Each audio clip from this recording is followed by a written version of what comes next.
Cliff, this morning, when you took that selfie, that reminded me of something that happened last year. My cell phone broke. My flip phone. And I was forced to buy one of these. You know what? I don't like this. It's bulky. You have to put a password to access it. And it invades my personal life. Shortly after I got this, I was on a date. We're going to the drive-in movie, and my date talks into the phone like, "Where's the movie?" And I'm thinking like, "You're not going to ask me?" Then on the way to the theater, I just innocently put my hand on her calf, and then I innocently put my hand on her knee, and then her thigh, and then I heard, "You have reached your destination."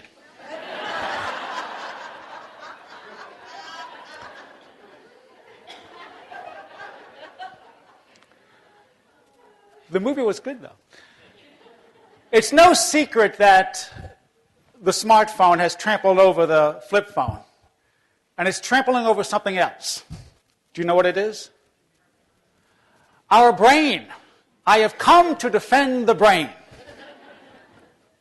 Does anyone think that as you get older, your memory goes downhill? Does anyone think that? I think as we get older, our memory improves. I really believe that. My father is 95 years old, very active, great mind. I know that I can beat him in a game of tennis. And I am confident that I can beat him in a 50-yard dash. But when it comes to memory competitions that we have every now and then, my 95-year-old father has beaten me every single time. In fact, I visited my folks not too long ago, and my dad and I had a memory game. And the question to this was, which I could not remember what I was doing at the time, but the question was, and my dad remembers, "What were you doing on December 7th, 1941? My dad remembers. I asked my father what he was doing that day, Pearl Harbor, December 7th, 1941. He said he was microwaving popcorn when he heard on CNN the Japanese bombing Pearl Harbor. That dad. Does anyone remember what you were doing on November 22nd, 1963? What were you doing that day? I was in junior high. In junior high school. And I was in gym class. So it was take your daughter to school day? Is that what it was? You were just 5 years old? Okay. No, I was 13. Anyone else remember? What were you doing that day? I was at recess. You were at recess. You're at recess. I asked that question a few years ago here in Texas, and a gentleman in the back of the room said, "I know what I was doing. I was in 5th grade, and we took a field trip to downtown Dallas. And I remember waving to the President of the United States." And then he learned later what the rest of us knew about the assassination of our president. I do not remember what I was doing on September 9th, 2001.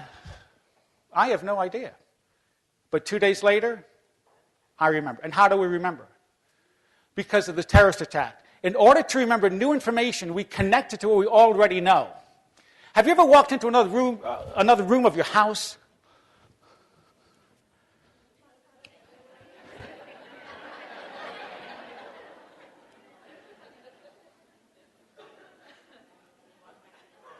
And what do you do when that happens?